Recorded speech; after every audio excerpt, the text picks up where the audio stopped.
Alrighty, welcome everyone. I'm Teeaboo and I am here for Dandadan Season 2, Episode 12, and it is finally the finale. I got a little bit faked out last week because I, for some reason, thought it was the finale then, but it's the finale now, and it's a little sad.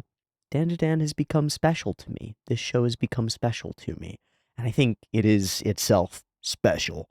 And maybe in the, short bus way.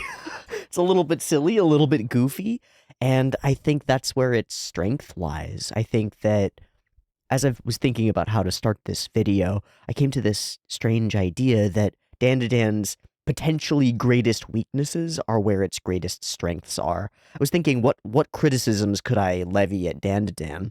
And I think the biggest one is that it's unfocused. That there's no thrust to Dandadan. And I debate that, but I agree, it is unfocused. It is playing. It's jumping around between different elements. It's going from one vibe straight over to another vibe and bouncing back fast enough to give you whiplash. It's jumping into these crazy, insane, psychedelic almost sequences, and then back to something like a mundane reality that's just becoming informed by those.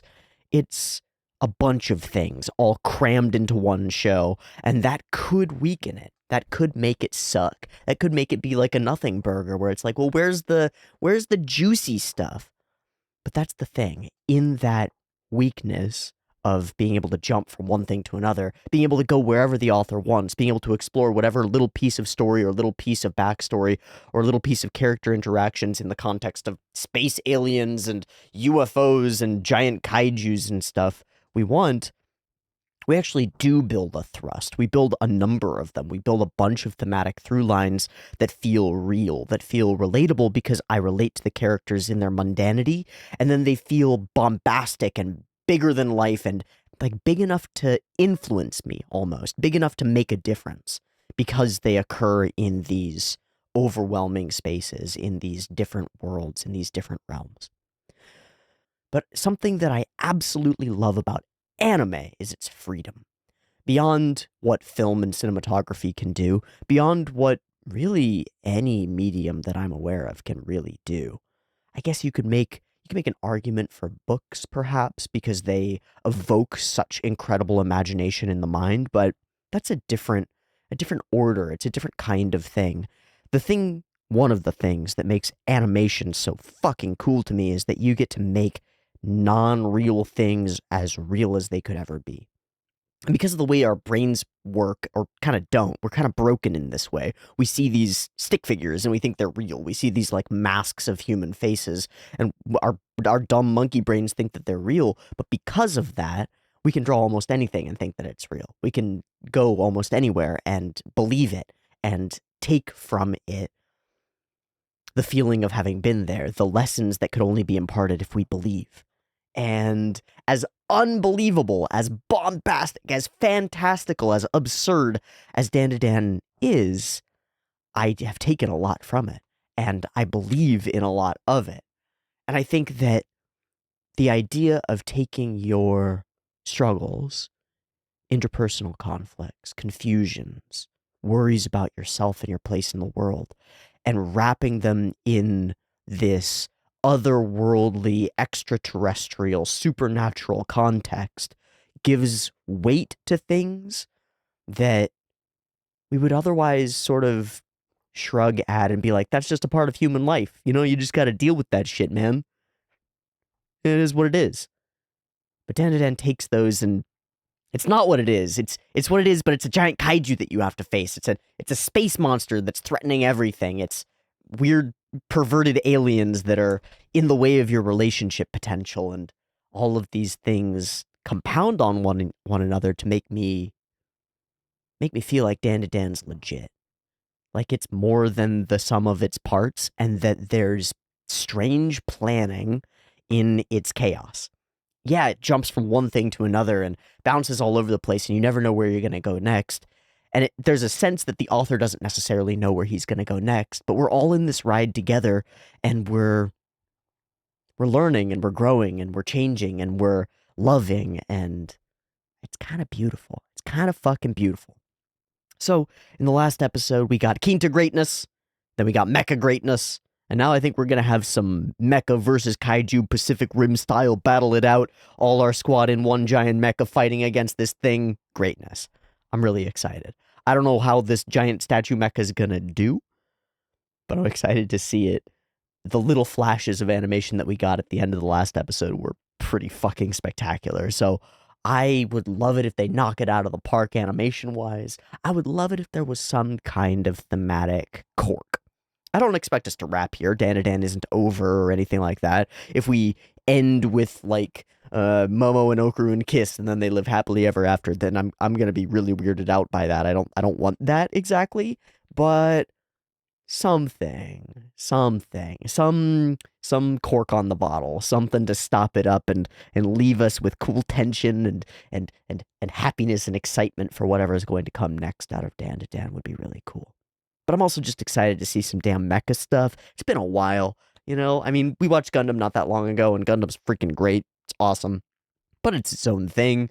I haven't seen, like, crazy, over-the-top, super robot mecha stuff for a long time. So I'm excited to see it, and see it in the hands of an animation staff that has proven itself, have proven themselves, I should say, over and over and over and over throughout this show. I think I was about to wrap. I was about to wrap and move into like drawing and stuff, but I think I have to say something else, which is that there's a feeling of an orchestra going on here, which makes sense given the sort of orchestra music that we had in the previous episode, but that's not what I'm talking about. I'm talking about a bunch of people who are experts in their one particular field, all working together in perfect harmony. Now, when we look at orchestras, sometimes we credit the conductor, but we all know that it's a collective effort, that it's all these talented people working together. And yes, you can put more credit to like a director for bringing everyone together and making sure that everyone stays in time. But I think the wonder of an orchestra is that humans are able to sync ourselves up and work in harmony and work in unison. And it's a little bit different in something like anime that's multimedia, right? It's visual, it's audio, it's color, it's movement, it's flow, it's all of these different things. But they all work together in harmony like an orchestra that's been performing together for 20 years that knows their shit perfectly. And it makes Dandadan as a whole feel cohesive, even when it's so chaotic, even when it's going all sorts of directions. It all feels like one vision of those directions. And that's awesome. It's awesome. Dandadan plays with its themes. It plays with its ideas. It doesn't work toward them. There are a lot of shows that when I think of them like this, they work toward them. They've got to set up and they've got to get a bunch of things done, got to check a bunch of boxes, got to make a bunch of things fit into place. And Dandadan doesn't really work like that. Dandadan plays. Dandadan goes out and it goes, what would be cool to happen next? And then that happens. Then we play with that. We're like, how does that influence the characters? Does this matter in some way? What does this mean to us? And then we get scenes like Momo and Okarun splashing water against each other during the Godzilla sequence, and it's like, oh, we were playing in this space, and in that play we found value. We found something spectacular. I think there's, like, something powerful there. There's an approach to life there, if you want it to be.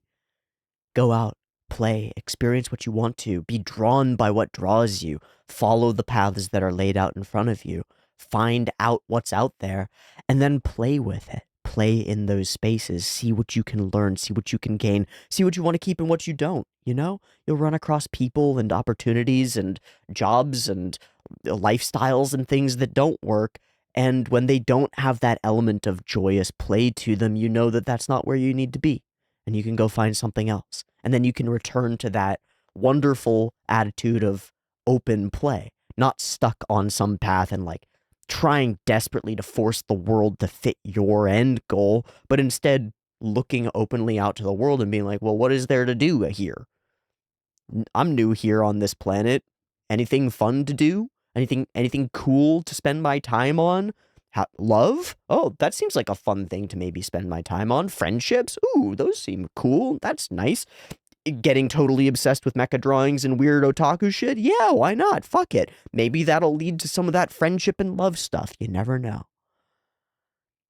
Somehow, in this wonderful space of we can do whatever we want, we don't lose the show, we find it.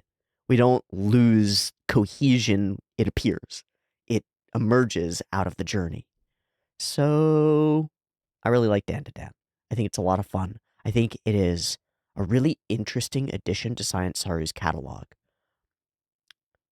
It simultaneously, it has a lot of the artistry and talent and just sheer capacity to make anime smashed into it by the Science Saru staff, but it also goes beyond that to be something silly and crazy and fun, approachable and yet sometimes a little bit deep. It's really cool. I want to draw a mecha. It's been a while. I don't know how it'll go. I'm just going to freeform it, and I'm going to model it not after the mecha in the show, but fully off of my brain. However, the pose I'm going to take from Quinta. That's my statement of intent for this. Now I'm going to go play with it and see what actually ends up happening when I put pencil to paper. So again, I'm using a pose from Quinta. He hits it once in the OP, bam, but it's taken. He's like this. It's taken from a manga cover, I think, and so I'm using the manga cover as my example to figure out like the pose. Oh, I don't have the camera on. Oops.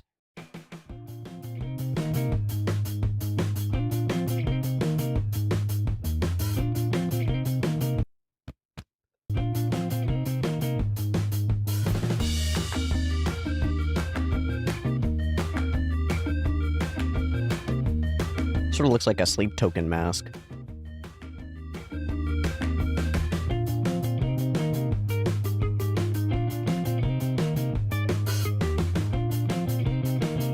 Okay, wouldn't be correct without some kind of a crest.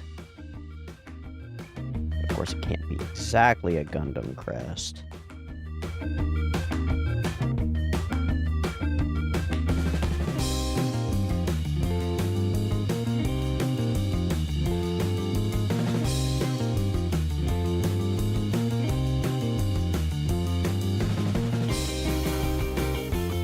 Getting there.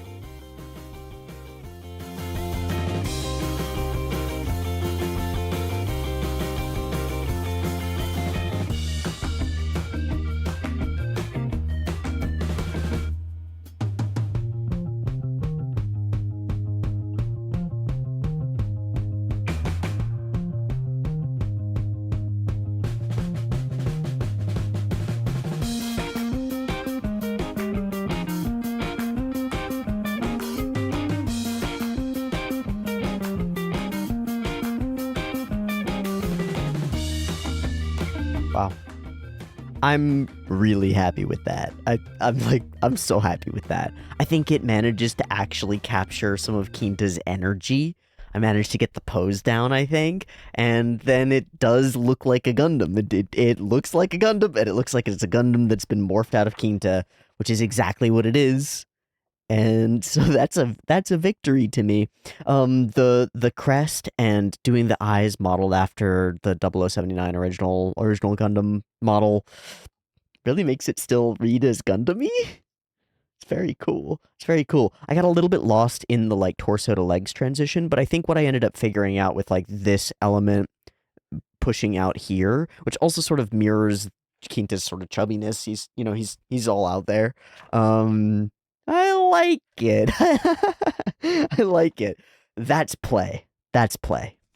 I love that this show inspires me to play. Feels important.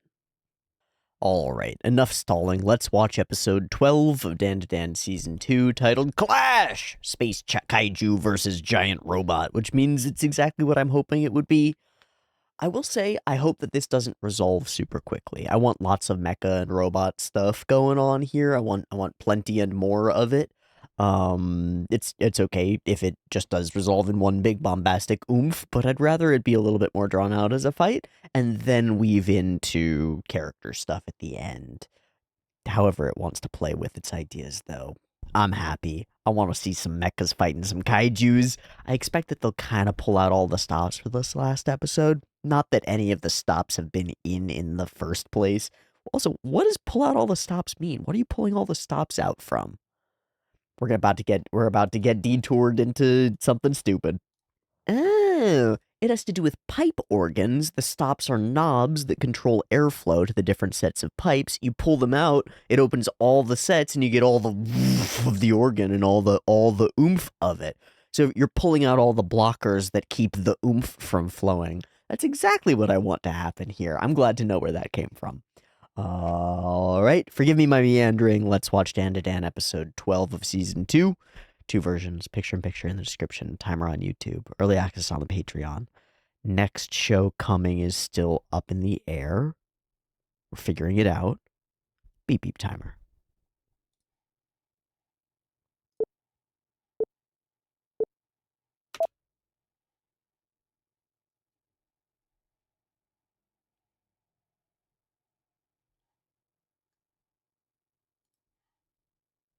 I'm so glad we get to see this crazy shit again. All the line work becoming bright and shiny and glistening and glimmering. Insane.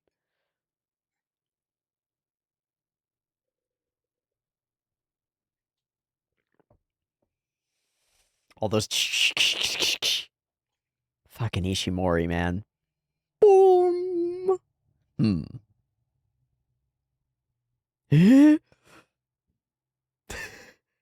Like this. Like this. It's like this. I don't know.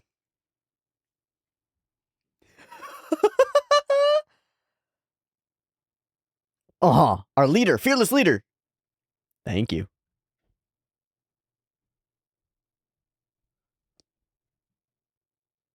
That's gotta, I don't know what the reference to that is, but it's something. Perfect. Good, and the fins falling, the tongue, amazing. Wait, somebody flew off?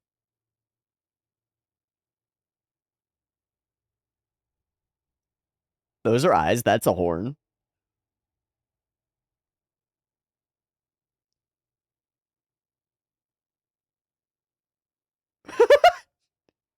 No, no, no, no! No, no, no, no! God, the scale on that's crazy.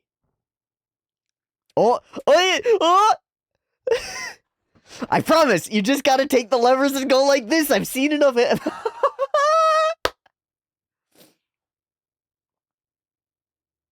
Oh my god, the kaiju has martial arts power.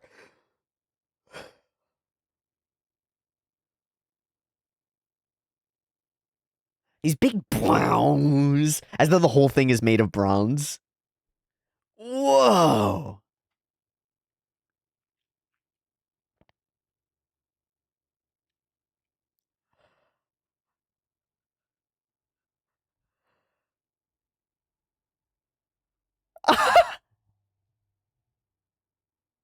Ogaroon! Sideways parachuting. Oh, he's gonna have to sprint it.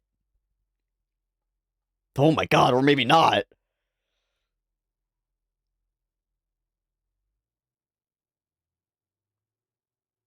Okay, this sequence is a little bit insane.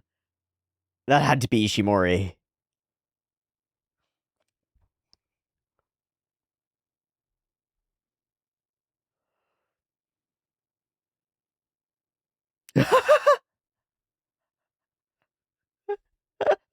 Our mecha is not working. Fuck. Is that an energy blow? Oh boy. Yeah, evil eye.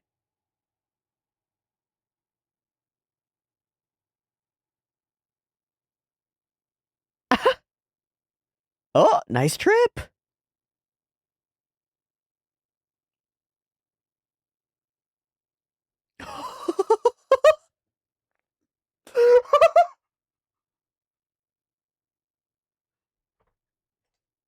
This is absurd.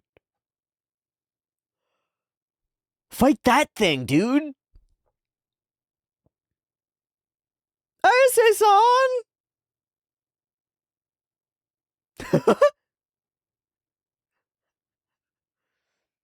It is very strong. It is very strong. Go fight it.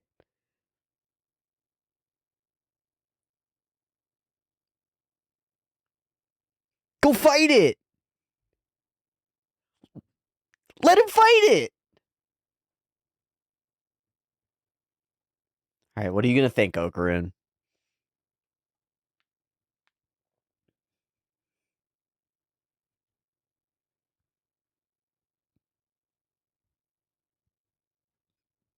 Fight that thing, dude. Hmm? Oh, he read the manual. The face is all smashed up. Imeji! Oh, it's reforming too. It is all just your imagination. Come on. Make it real. Oh, it's turning golden. It's gonna transform. Oh, it already transformed. Version 2. Nice. Nice. He's got the fucking handles.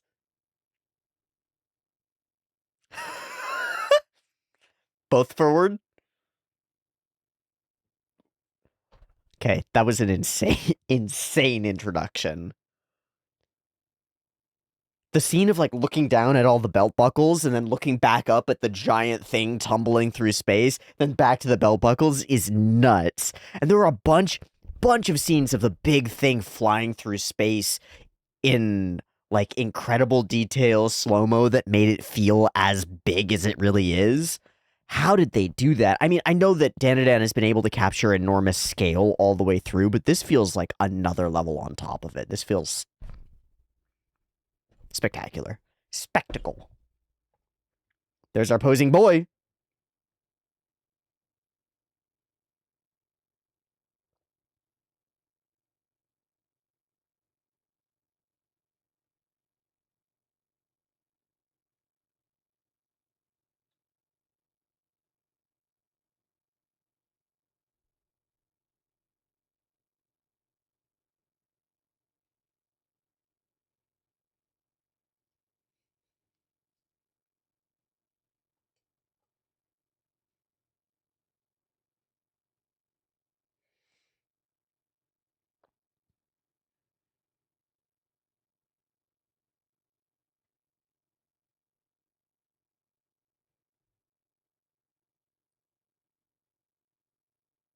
I believe in you, Quinta.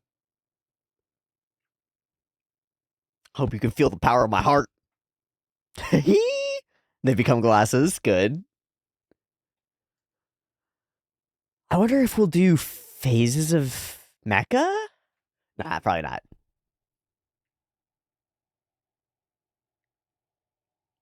Hell yeah. Gosh, the follow through is cool. I'm waiting for the Ava references, like specific cuts, animation style wise.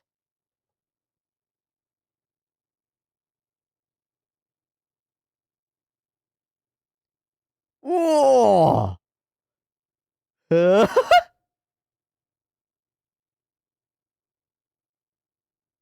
Ah! Hmm. Uh-oh. He can take it! Whoa! Okay. Can he regen it? All right, we're weaving in all the references. This is great. Rocket Punch is what, Mazinger? And now he's probably singing the theme for it. Oh, yeah!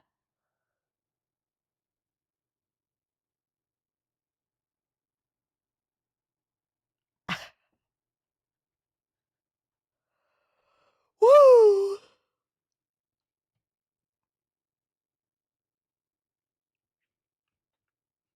Okay, that felt very close to a scene from Ava with the accelerating momentum of the running. This is so well grounded in everything that's been done before. Whoa!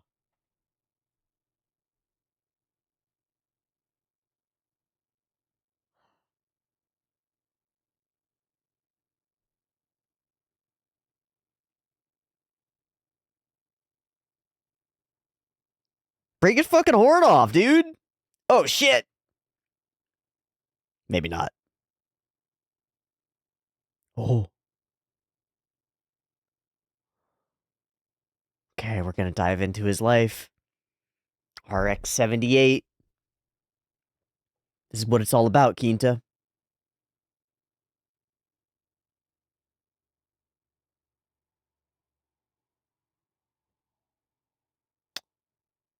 Man.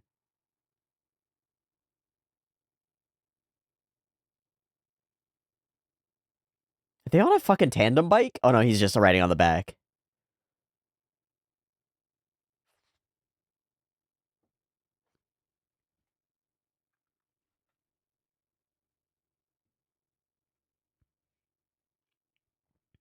Come on, man, you're not even in your final form. I just got chill. I just got like full body skin chills when he reached out and grabbed that. Wow.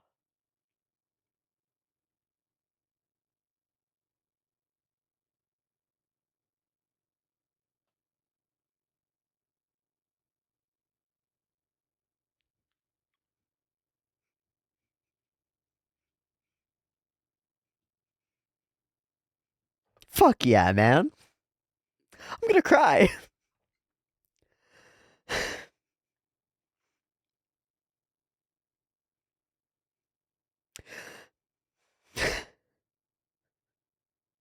That's so fucking dumb. Why is it making me cry?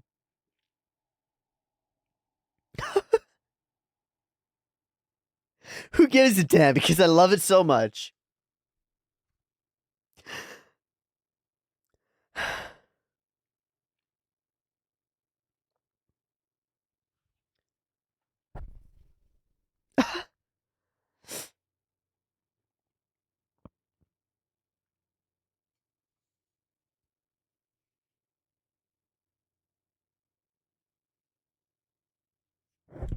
Oh, you got it, man.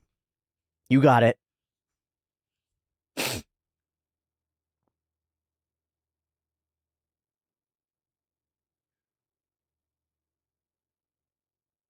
There it is.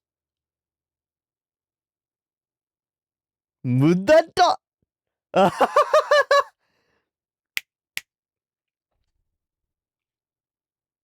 No. So what are you going to imagine? That is a little annoying.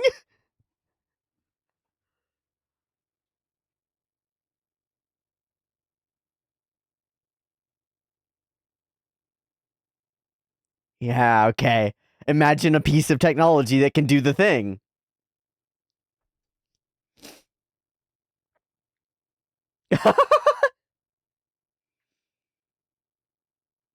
Can you imagine it as something stronger?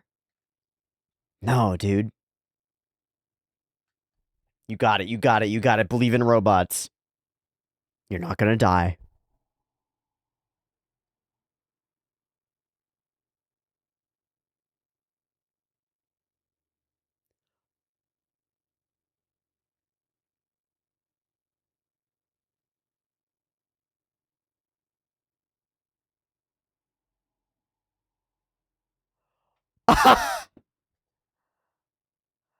Oh shit. Okay. There you go. Together then.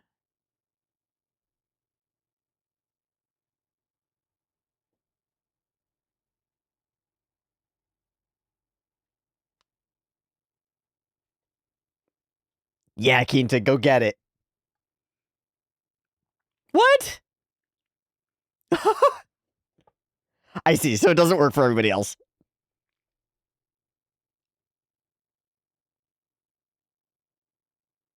Shit.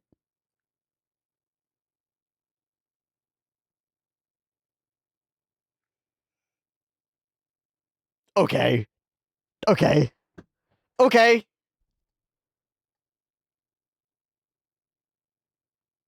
The spiral. There we go.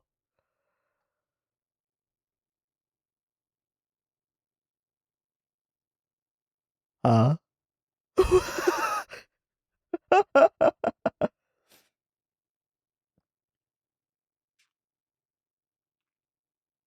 All the beautiful hair.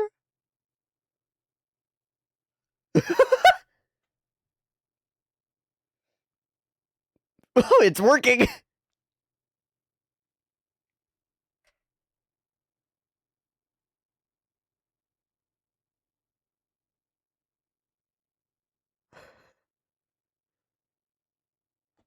Okay.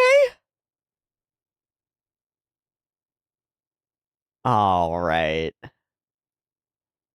This Gurren is Lagom. God, that's fucking. Oh, and it worked. Oh my god, people can see it.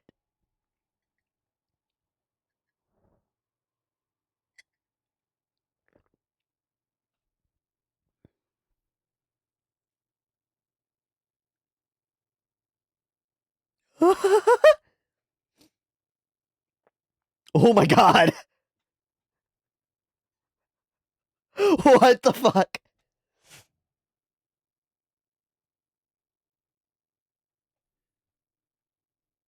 Perfect. Perfect. Never would have known. Just full shell shock.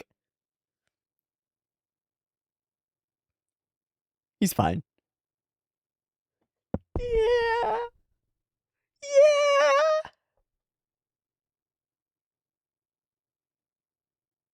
Oh, whoa. Oh my gosh, the giant glasses. Rainbows and sparkles. Nothing else. Blech. Oh, we did leave Okaroon behind, huh?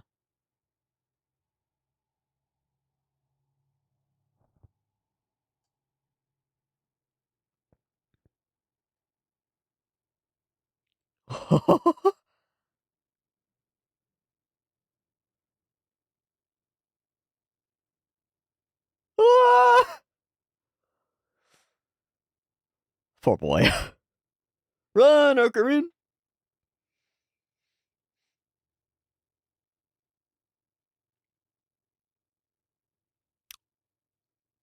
Shit.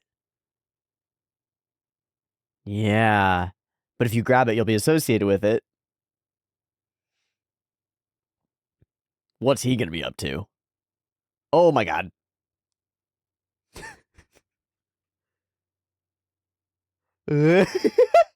I'm done. He's such a teenager. There you go. Get some water, throw it at him.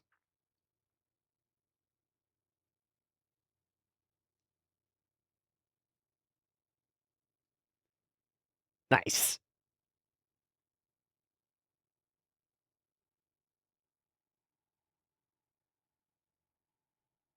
The what? Where are we?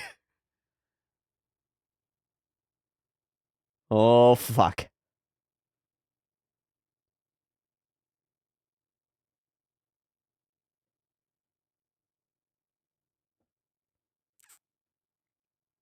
Run! Da, da, da, da, da.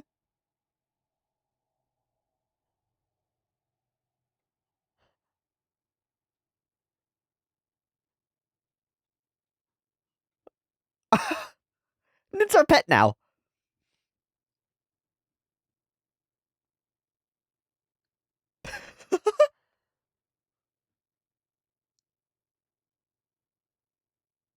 All right, we made it. We're through the barrier. We're free.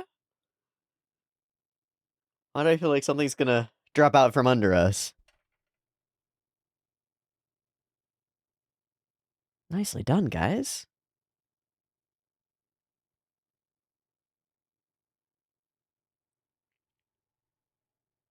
Hmm. Okay, King. Oh.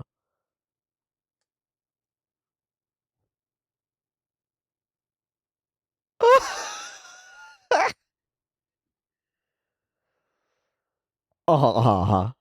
You're the expert.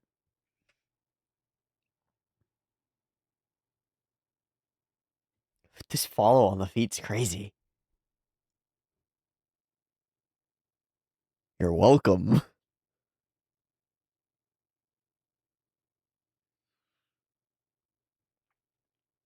Something like that.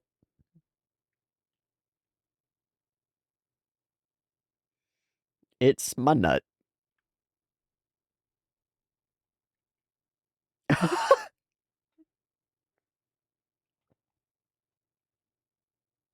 Just the fate of his nuts.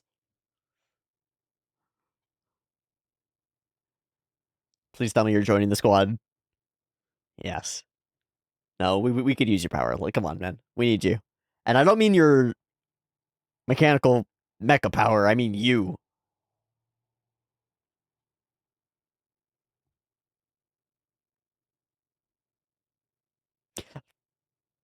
That's fair.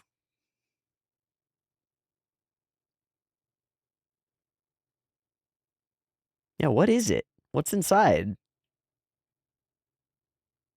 Is it a suit? Is there a person in it? Please.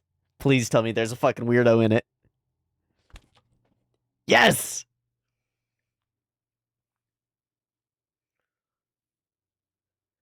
It's gotta be an alien, right?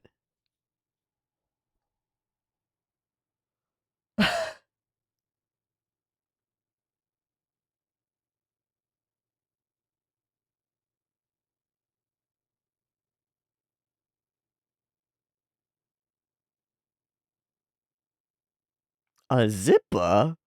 It's a Kigurumi. Wild. Oh, it's a hot alien. Let's go. Stars in the eyes. Hello, Uchujin. She's pretty. Uh-oh. Uh-oh.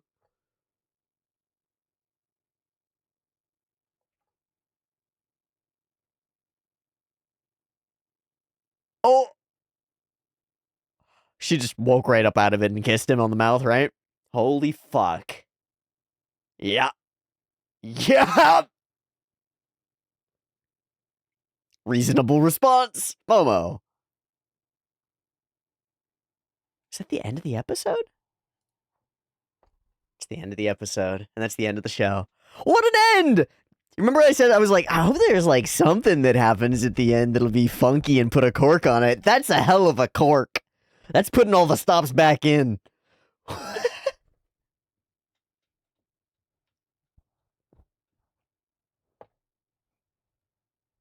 Gotta get every bit of the ED that I can. Last time I get to hear it.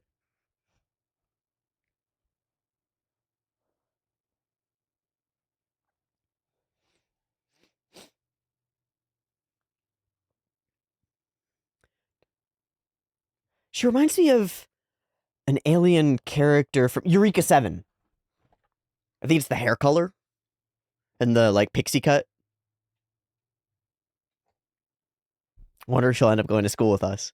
I bet. Wear a little hat or something.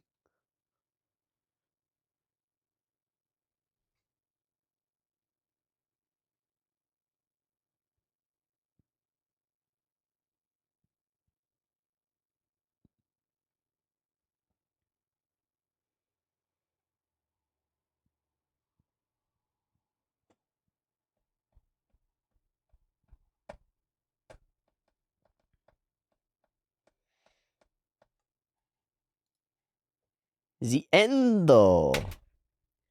What an ending. That's how you go out with a bang. With a couple of bangs. Boom. Nice. Nice. Okay. I think this episode captures just about everything that I like about Dandadan all in one little 20-minute segment. In the midst of some of the most insane bombast and animation and over the top extravagant insanity, there's an emotional heart that touches mine, that like reaches out to me and literally made me cry in the middle of this episode.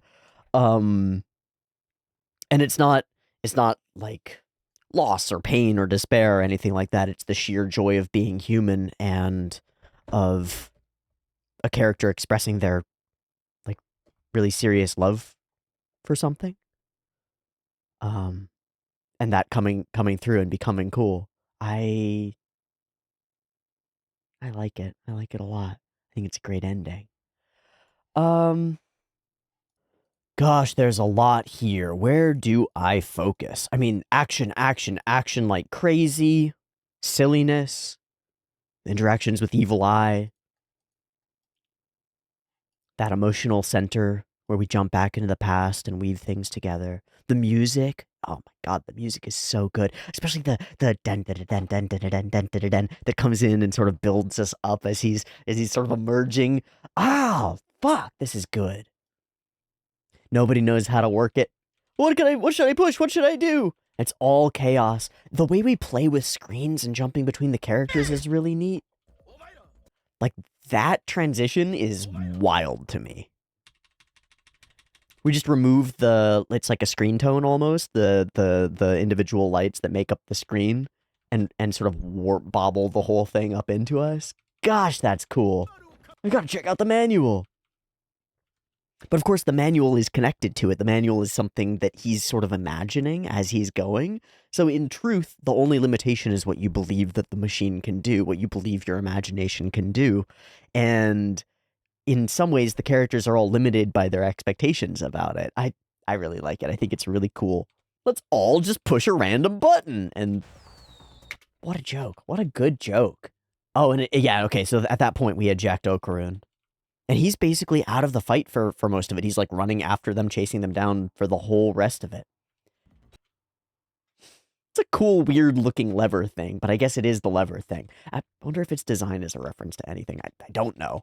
Okay, this is probably like the simplest shot of enormous scale in the episode. There are a couple more that might work for this as well. I just want to frame by frame it really quick and try to figure out why it feels so big.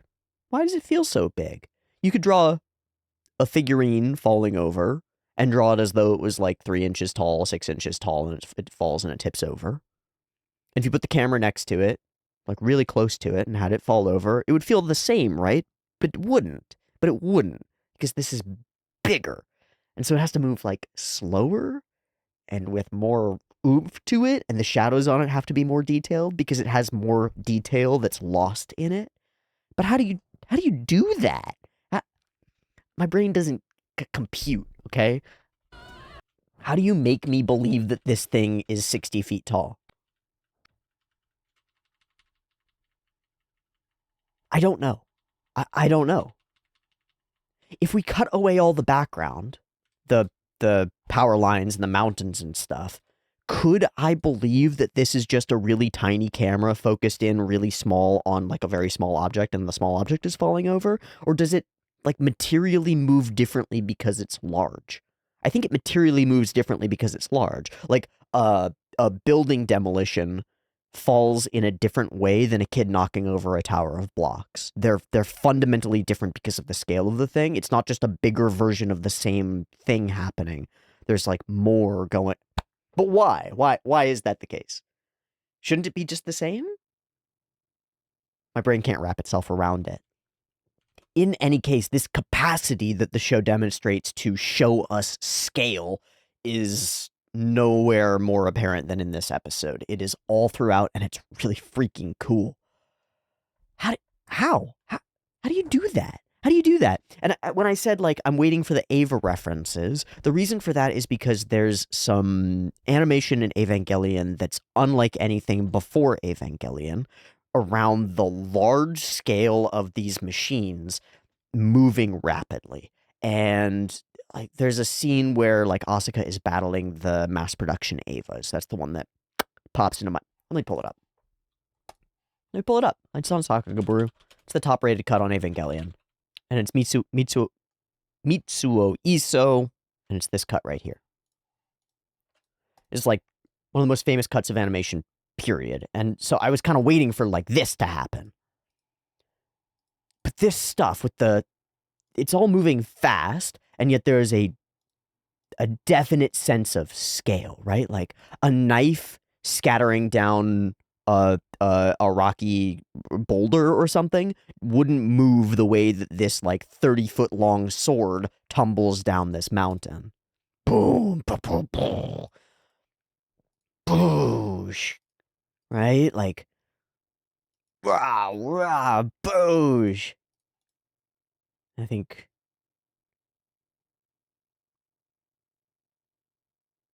like that. And then we capture one of my favorite things in mecha, which is internal character moving in the same way that the mecha is. She moves, she's swinging, and then it's swinging. Poof, and bashed back. How do you take a scene and make it feel like everything going on in the scene is 100 feet tall? I don't know. I don't know. I don't know how you do that. It is beyond my comprehension at this point. Boom. So many little jokes, like the face pressed into the dirt, or all the pieces flying off, or the little cuckoo bird, or so dumb, but I love it. And suddenly, it's a martial artist. So this looks more like a CG model, but I'm not sure that it is. It moves so smoothly. It doesn't have any of the telltale artifacts. I think it's just the way that the shadows move across it makes me think that it might be, but I don't think it actually is. I have no idea how they accomplished this. I find it deeply impressive. And then there are these cool scenes. This one, which pulls way out. It reminds me a lot of a couple of shots that we looked at pretty closely when Ira was battling this thing in the previous episode. I wonder if the same animator is responsible here for like the cut where Ira runs up it and then is behind it. That had a similar big camera movement, woof, to it. But there's also an animator that's done a lot of the like acro silky hair swinging around things or swinging things around. That's done this sort of large scale, the whole world moves around the camera style motion. Woof. Wow. Then grabs it, drags it, and is flinging it around, and somehow the camera gives us the impression that we're flying along with it, and then locks in a way where we're outside it. I have no idea how we transition between those things, where we whip it up past us, and then we're like tumbling around as though we're in the viewpoint of the mecha as it's being whipped through space. But then we recapture it. Our camera brings it back into focus, and there it is dangling. And here, I think it is a 3D model. Yeah, I think it is. But it's like seamless how it transitions. And then Okarun sideways parachuting down. Okay, and then scene that stands out by far more than anything else in the episode, to me, I think, is Okarun is hurtling through space on a roller coaster seat, flying downward away from this thing. He looks down, and in perfect perspective, we're fumbling with stuff and being really animated. And then he looks back up and sees enormity and scale back behind him. But it doesn't just like do it once. It stays in that flow and flows from there back down and from there back up and then from there back down. What? So we're hurtling, we're looking down. Whoa, what do I do? We hurdle speed lines. It's all chaos. It's too big to hold in frame. Boom. And then we look back down to it. Speed lines. Whoosh. Has to be Genta Ishimori, right? There's a moment later where it becomes even more clear as he's fumbling with the stuff, but like, this has to be Genta Ishimori. Look at the way that the fingers and hands like morph and meld and become non-existent, become blobs. Whoosh, back to enormous things tumbling. Just punching them as we go. It's like the fight is still going on in motion behind him. We're back and forth and we're back and forth. And then here it gets really Ishimori-y, really scrambly, really these sort of broken lines. Look at his feet are all contorted and whoa, tumble rumble, bam. Evil eye! freedom! And then just the impact of the wind sends him careening. I was waiting for like the tail to come and smash him or something like that. Whoa! And Okaroon goes after his friend. He cares about him. Let me fight it! Just this once, Evil Eye! But he doesn't get the chance. He doesn't need to. Quinta has figured it out. All I have to do is visualize. It's so goofy that it's all contorted and warped. And a little bit later, he makes like a cool pose, and it's just goofy because the machine is all destroyed. Yeah, that's a CG model. Okay. So sort of when it goes into almost this waviness, it's weird that's, you know, usually I think of CG models as like rigid bodies and stuff, but they're using it to contort the thing. For me, it was my dream. I've watched countless shows. I've imagined it tens of thousands of times. And as he says this, the bronze goes to gold. The whole thing rebuilds itself, and it emerges as Type 2, version 2. Ba-bam! Nice. It's reminiscent of some of the alien designs from earlier. And it's got, you know, it's got the big Kamina glasses. And then there's the rocket punch and a couple of other things that have to be direct references. I don't think it matters too much. I don't care exactly what things are being referenced here, because all of it folds into the piece of the theme that we find over the course of this. That Quinta loves this. He loves it so much that he doesn't care what other people think of it. All the condescension and ostracization and being pushed away and belittled because of this thing that he loves could stop him, right? It could tear him apart. It could confine him. It could make him so isolated. And in some ways, over a period of time, it has. Over his life, it has. And he emerges over this to say, no, fuck that. I love this, and it's what I need. And it is. It's what he needs. It's what his new friends need. And now it's the way that he's able to connect with them. It's cool.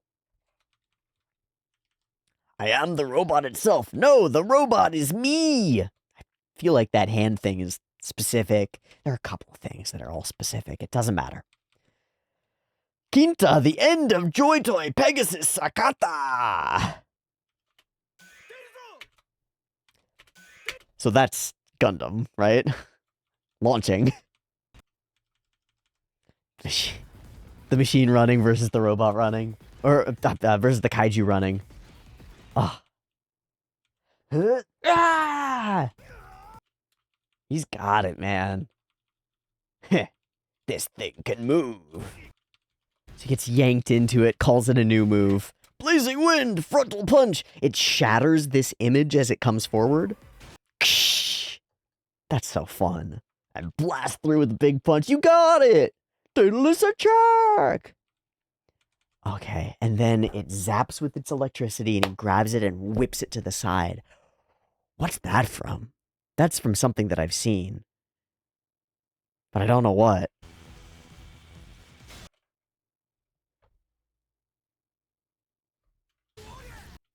Yeah, no idea, but it's spectacular. And look at all the lighting on this cloud as it goes by, and these extra bits of electricity that disperse through the land. Oh, and across all the power lines. Just that smoke is beautiful. And then again, zap. But you take off my arm and I'll throw it right back at you with a rocket punch. Let me verify that that's Mazinger. Yep, that's Mazinger's rocket punch. Nice. What is he singing? I won't be able to get it. That's fine. Swing, swing, swing. And we take the perspective of the swinging kaiju. It's like the most interesting possible angle that we have on this sequence is to go with it. And probably also the most difficult to draw and make feel real. Whoa, whoa, whoa. Wow. So sick. And then the acceleration. Doom, doom, doom, doom, doom. That feels like Ava. It just feels good. It's fine. Ah, fuck yeah. So the battle makes its way into the city. The kaiju drops down and does this crazy forward scramble. Reminds me of like the Freerin dragon or even the dragon in Dungeon Meshi. Wow. Just in these last couple of frames, it goes from way back there to way up here right in front of us, and love that. And then taking his perspective, bashing into it and getting bashed in turn. Wrestle with it until it begins to glow. Oh shit. And then we're teleported back in time to Quinta's past and to his, like, emotional center. Where is he? Who is he? Boom. And it's not just one set of voices. It's as though all the voices he's ever heard are playing at the exact same time in this moment.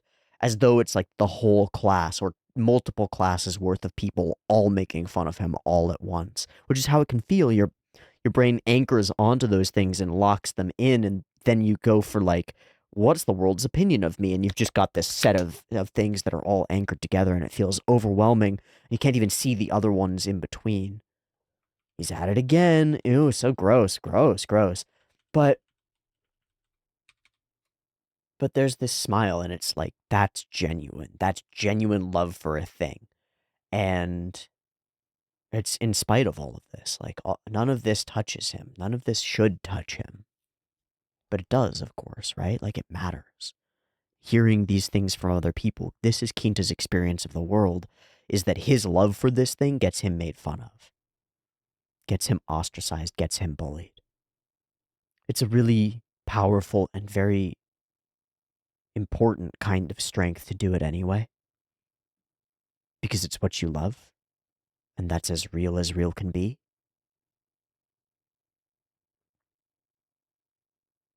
What other people think about what you do with your life does matter because it affects your life, right? We're social creatures.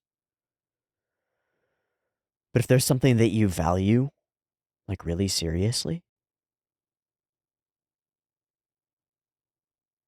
the opinions of people in a tiny pond in a little school don't fucking matter. Not one bit. And I mean, they will matter for your material life, right? Like, if Quinta towed the line and pretended to be normal, he would have a better chance of making friends and companions. But there'd be an issue with that, too. He wouldn't be being himself. And those friendships wouldn't be founded on the things that he loves. We talked about the sort of selfishness of trying to show other people your interests and not being interested in theirs.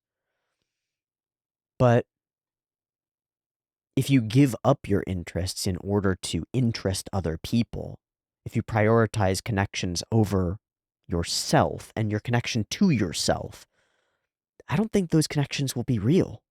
Not as real as they could be, at least. There will always be this hidden layer, this part that you've masked and kept secret. And so you'll never feel like you're actually engaging with the other people around you. The strength of ignoring it and wholeheartedly continuing on pursuing the things that you absolutely love, that you just do, where justification and rationalization fails and you are just compelled by a thing, you are just pulled to it. The strength of sticking to that, even though it's not reflected positively to you in your environment, I think is a really important kind of strength. I wouldn't want to live my life without my loves and obsessions. It wouldn't be living for me. It wouldn't be playing in the way that Dandadan plays with possibility. It would be closing myself off to all of these doors behind which I have found joy. And I already know there's joy there. It's not like a question up in the air. It's like, I love it. I love it. So if I were to be convinced that I had to close myself off to that in order to, like, achieve things in the world or be successful,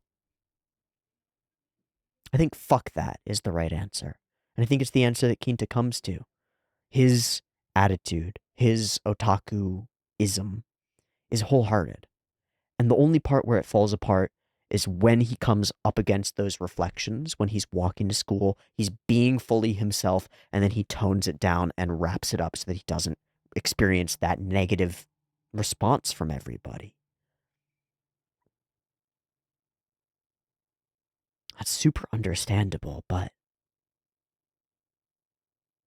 you lose something seriously if you don't live your life. Each of us is unique. You know, we're all human. We all are on the same mecha frame, right? But each of us is a unique model. And in that uniqueness is sort of a unique set of puzzle pieces. Little holes and little bumps and little shapes and stuff. And there are places that those fit into the world. Things that click with you, that lock and feel right and feel connected and feel like they're an extension of you and a part of you, that are going to do that uniquely for you because you're you and because you've got your own particular set of puzzle pieces. Whether it's art or media or movies or sports or particular activities or exercise or whatever it is, types of jobs, financial planning, like whatever it is that compels you, that you find interesting, that's like, that brings light into your life, that's something that's unique about you, that the world reflects back at you, that locks in, that clicks. And if you ignore those in order to fit with other people, you're shaving off the parts of you that make you you. You're filing down the puzzle pieces so that you're all rounded edges and smooth.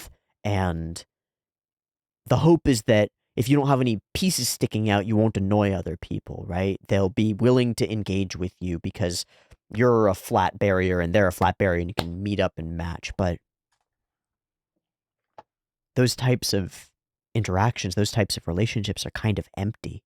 There's not really give and take in a flat match. There's so much more interesting relationships and experiences and things to be found when you live fully with all your spikes and all your holes and voids and lacks. And you find people who actually fulfill those and fit those, and whose voids and lacks you fit and fulfill in turn. People who don't have that relationship to mecha but are curious about it and are down to like find out about it. And suddenly there's a connection that you can build between you because of the unique things that make you you, that make you different. There are a lot of blank people with essentially square puzzle pieces, or at least who are pretending to be square puzzle pieces, so that they can fit with everybody else, so that they can Lego block, click, click, click, click, click, click, click, click, click, click, click. And yeah, if you're a misshapen Lego block, it's gonna suck to try to integrate yourself into the normal Lego block world. You're always gonna stand out. You're always gonna stick out in weird ways. And you're gonna get in the way of the big plan, you know? The way everybody else is trying to, like, be rigidly attached to their squares. But fuck it, that's how you are.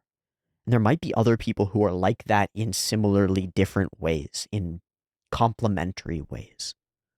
You won't find them if you pretend, if you melt yourself down and force yourself into the square box. You're not going to find those people because they're going to see you and they're going to think you're just another square like everybody else.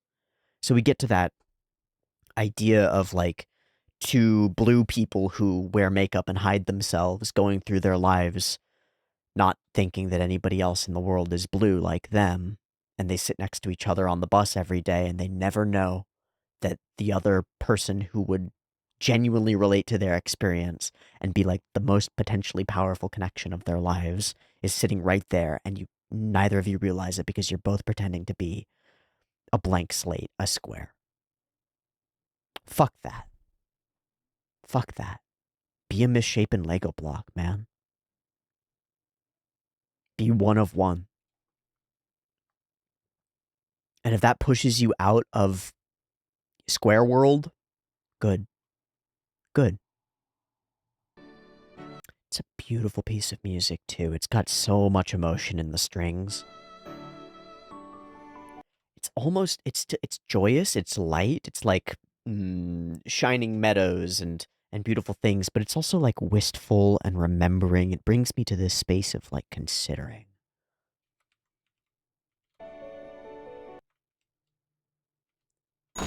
The arm of the mecha tumbles, and then that becomes the box tumbling in the past.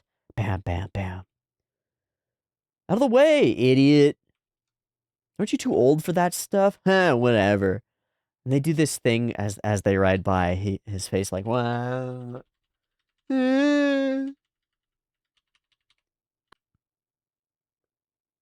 Almost JoJo-Z in its absurdity. See a little kid. So beaten down by the world like a boxer on the ropes, on the floor. We bring the music in. Dun, da, da, da, dun, da, da, da, da. He reaches.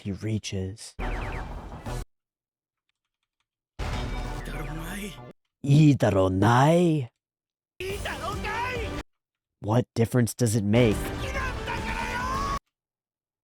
I love it so much, that's why. I love robots.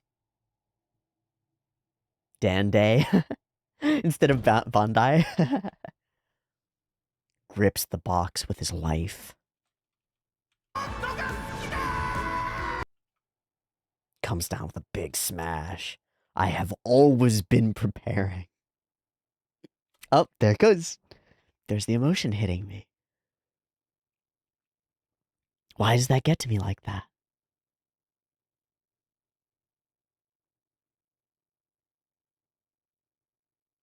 Because I'm a believer.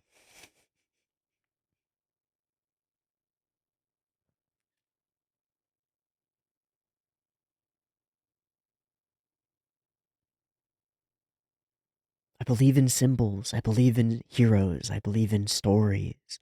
I believe that when we love something like that, it's because we want it in us. We want it to be a part of us. I believe that when you stretch your imagination and put yourself in the worlds and minds of all these characters across fantasy and fiction and super robot shows and Maho Shoujo, that you're building up identities. You're building up selves you could be, ways of being, possibilities. That you can just watch and consume it as though it's outside of you. But you can also consume it as though it's food, as though it's nourishment, as though it's something that prepares you for the future. I believe that. I'm a believer in media. I'm a believer in stories. And I'm a believer that in relating to them, we grow. We become more ourselves, more aware of all the potential selves that maybe we could be, even in fantasy, even in fiction, even in super robot shows, right? I have always been preparing. To pilot a robot, right, is what it says, but to me it's like I've always been preparing. Always I've been waiting for my chance to be the author of my own story. That's what it feels like to me. To have agency, to have power, to have control, and to use it the right way. I have always been preparing. Who is Quinta to himself? He's an amalgamation of all the characters that he wants to be, right? And then under that is the real human being person, who he actually is. And to the extent that he believes that he can do those things, he is a hero. He is a robot pilot. And so when the opportunity in fictional world, right, in fantasy appears and he's actually able to pilot a robot, he's able to grasp it. But how different is that from like preparing yourself to be a hero almost? You watch Free Run, you think about He-Mel. You watch all these shonen shows, you think about the characters, the protagonists, their enemies, how they relate to other people, what they do when their friends are in trouble, how they respond to somebody who's got enmity toward them, and they can see that that enmity comes from pain that's held within. How do they interact with that? And all those little figments, all those little pieces are touchstones. Like ways of being that are potentials. And then an opportunity arises in your real life and you see somebody in need, or you have a friend talk about something and you get this feeling like there's something more going on under the surface, and maybe your normal would be to just dismiss it and let it go. But the heroes, what would they do? And suddenly there's this like door that's open to you, this possibility space of like, what if I could be like them? What if I could act like that? What if I could do that? I've watched all these shows about characters who find themselves alone in the world and then they go out and they help people and they find community. What if I could do that? I watch all these shows about characters who feel powerless and then find some way of executing power on the world, and they have to go through their lives deciding how they're going to use that power in a way that matches up with what they believe in. And what happens when I get into a position of power, when I become a parent, when I become, like leader of a sports team or a school board member or something? How am I going to use that power? Maybe I could use it the way that those heroes do. I think that those stories are preparation. Their background, their options, their possibilities, and they broaden our possibility spaces. They open us up to like, who could I be in the world? Who could I choose to be? Who do I want to be? And in these sort of safe places, these shows that aren't real, the things happening in them don't actually destroy the world if the character fucks up, We get to play with those identities, play with those spaces, and see, like, who could I be? I have always been preparing because I love robots so fucking much. I love it. I love it.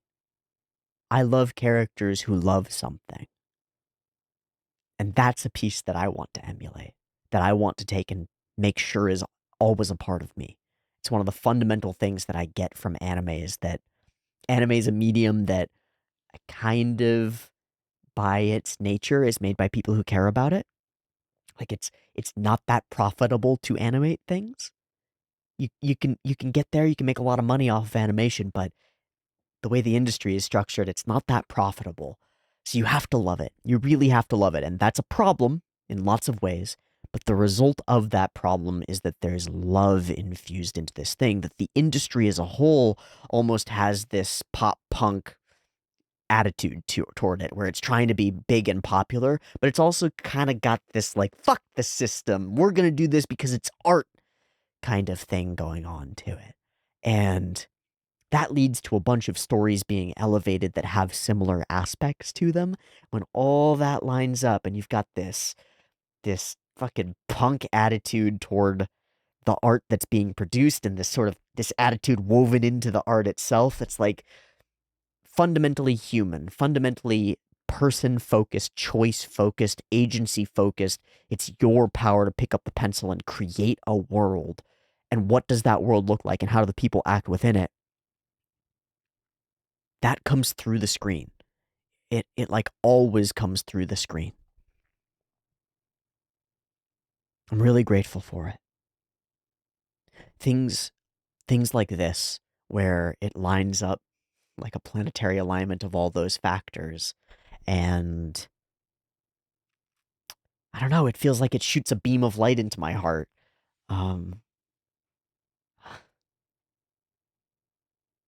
It reminds me why I do this. It reminds me why I care about this so much. It's because people care about things. And that's what this is about. Like, that's what my channel is about, is my love for anime. And the reason for that love for anime is because there's so much love in anime.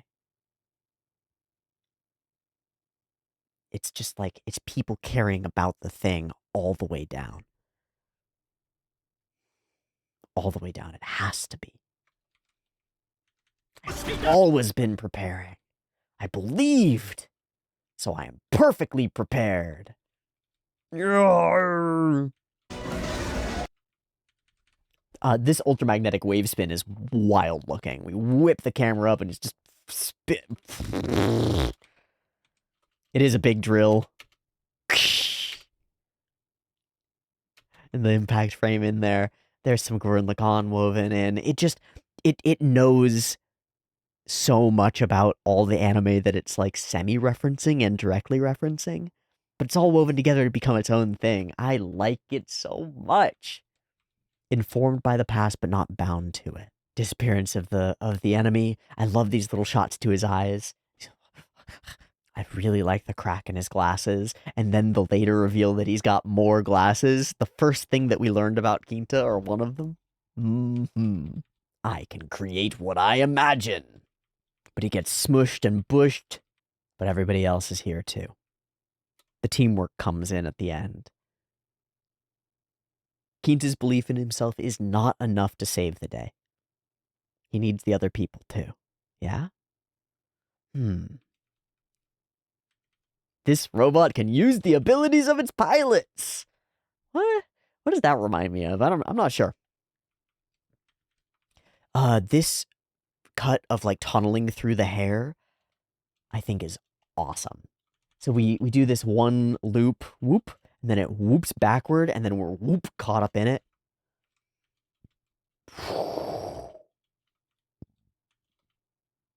Tied up like a nice present. It's really small, but Momo asks if Ira's okay. Are you okay? All right, good. Now it's my turn. Don't fucking move it. We can't do it in its current state. And ISA goes, fuck it, we'll fix it with magic. And now it just reeks of Gurren Lagann to me. Just screams Gurren Lagann. Hurtling up to the sky, and then an enormous power bomb down. Gosh, that's cool. Gosh, that's cool.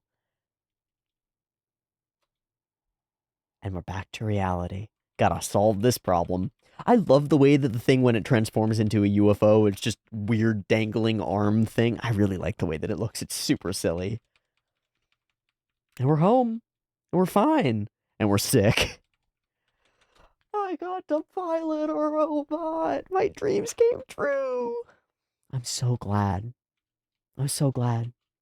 Momo's little rush forward through the house is awesome. I think it's probably the same animator who did the run through the underground town thing. It feels very similar to that. It might not be. It could be Ishimori. It could be any number of people, but it's really cool.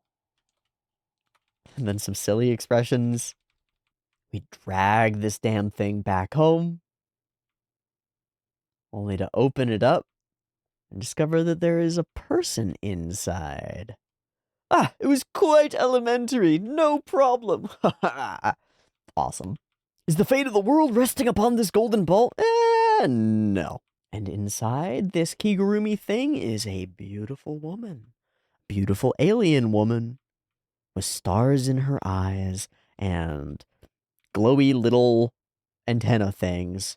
She sees Okarun, Okarun sees her, and Momo sees them. Yow!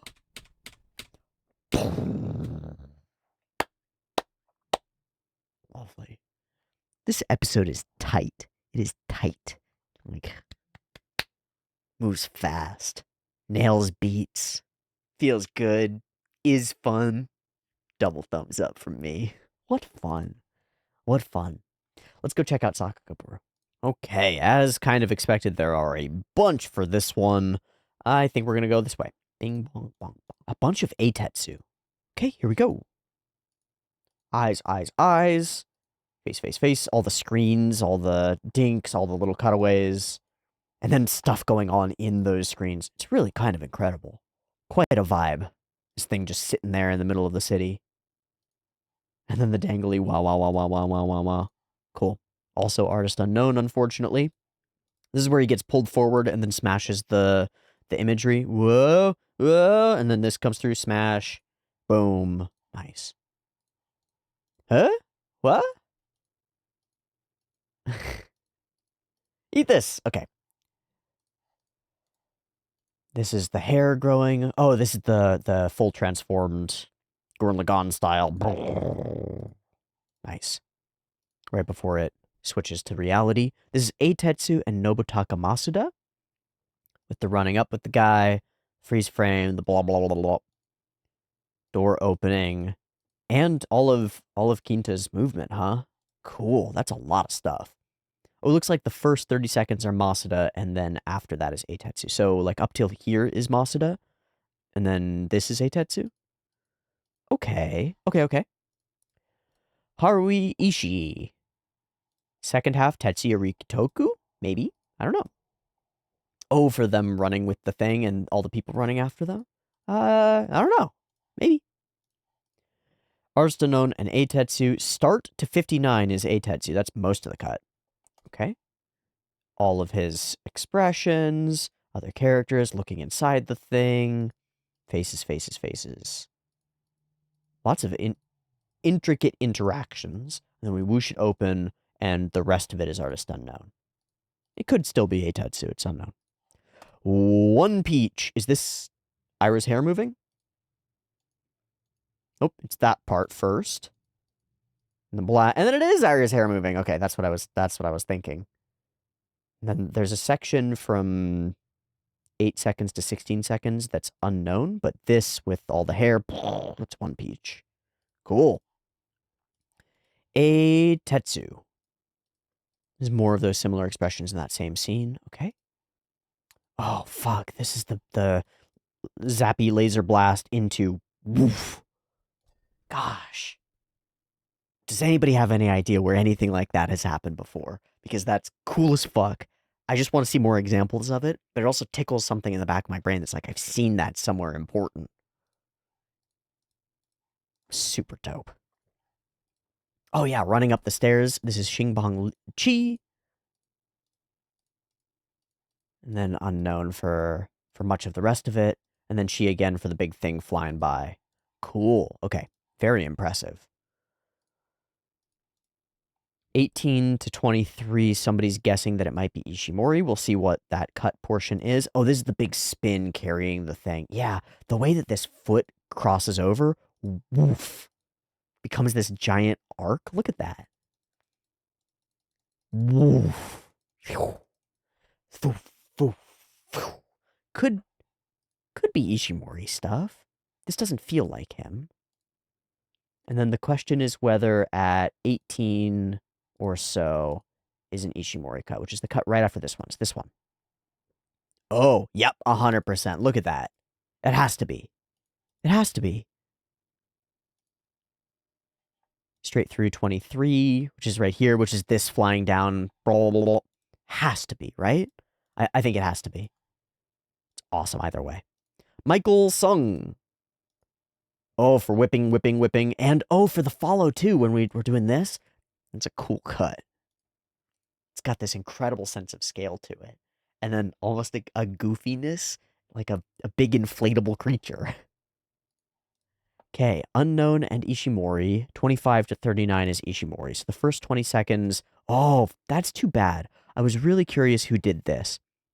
I feel like this could be the same artist as this, because there's something very similar about this dynamic with the tail flying far behind and the head foreshortened up close to us. There's something very similar about that with this dynamic of this big whoosh, but they are a little different. I wouldn't be surprised if they were the same animator.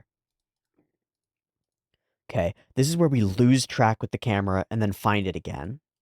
And then we're looking at 25 to 39 for each. Oh, this must be the Ocarina sequence that I was like, this is guaranteed Ishimori. Yeah. Okay, I agree.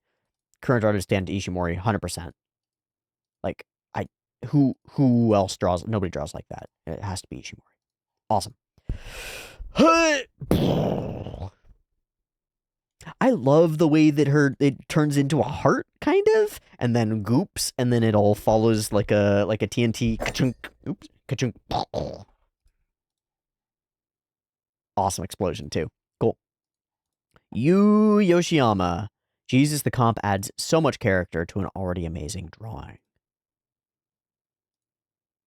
Yeah. So when he says the comp, it's the compositing, right? Layering all this light and effect on stuff. If this is Yoshiyama, then that's that's actually Gurren Lagann, right? It's not. I'm wrong.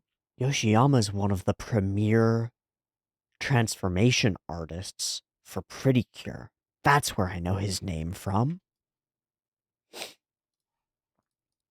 Like, speaking of compositing or comp, a lot of these precure sequences, this is from Hugto, use that sort of glowing layer to obscure the characters as they're transforming, as they're changing. Because Precure is really careful about not sexualizing its characters. One of the things that I really value about it as a Mahou Shoujo show. Um, but that sort of bright energy to burst things into place fits to me. Okay, really cool that we get to place that, I think. And then final cut on the Buru is the running through, and this is Jilong Li sprinting through all of this, boop boop boop boop, and then barfing. Cool. I want to go back to the Yoshiyama cut really quick. Yeah, like, so she does this boom rush, and then that transitions instantly into the mecha. This shine on everything. Beyond, I mean, the glistening stars through the cracks are awesome, and then the whole thing glints and then glows.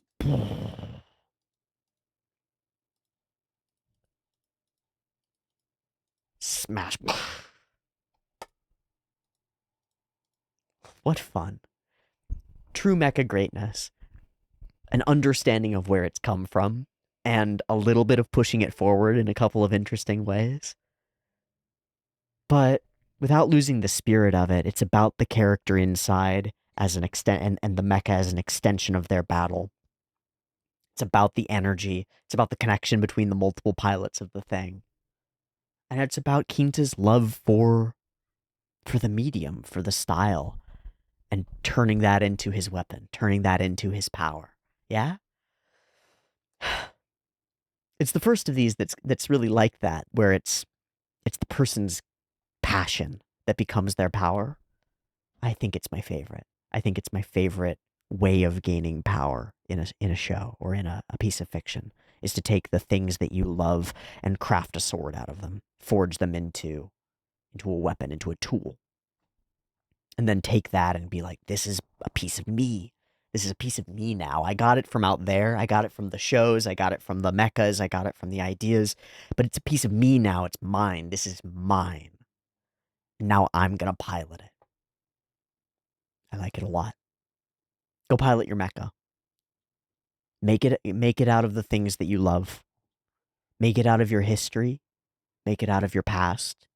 Make it out of who you really are underneath the masks, underneath what you believe that you need to be in order to fit in, underneath the Lego block facade that we all have to wear at some points. Who are you? What are you really deeply compelled by? What can you not help yourself but stay up too late reading wiki pages on? Like, figure that out and then pursue it and forge it into a weapon, forge it into a tool, and use that to make your way in the world.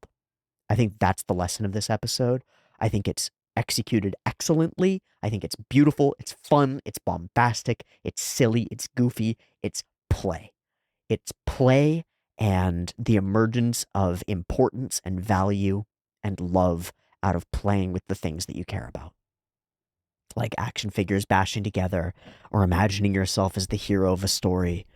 If you're going to be the hero of a story, how will you act? If you're going to be the pilot of a mecha, what are you going to do with it? You are a human being and you have the power, the unique power to consciously reshape the world around you. You're already in a mecha, in a physical embodied form that has great power, incredible ability to change what's going on around you. What are you going to use it for? I say use it for your passions. Use it for the things that you care about and show them to the world, partly so that others can click in with you and partly so that others can see you as an example of living wholeheartedly, of living fully. I think it works. I think it can really work. So, I salute you, Quinta. You are a true pilot. You are a true hero, and I hope you get the chance to do it again soon. I hope we get the chance to watch Dandadan again soon. I have no idea if there's more in production. I fucking hope so. I don't really know. It could be either way. we'll have to wait and see. If it does show up, it will make the short list for coming back onto the channel with immediacy, because there has truly been nothing quite like Dandadan, and I want more. I want more like it. This is one of those things that I love. And so I'm glad to be able to be here on camera and talk about loving it and sort of play that out, act it out. It's not acting, it's just acting like myself, you know?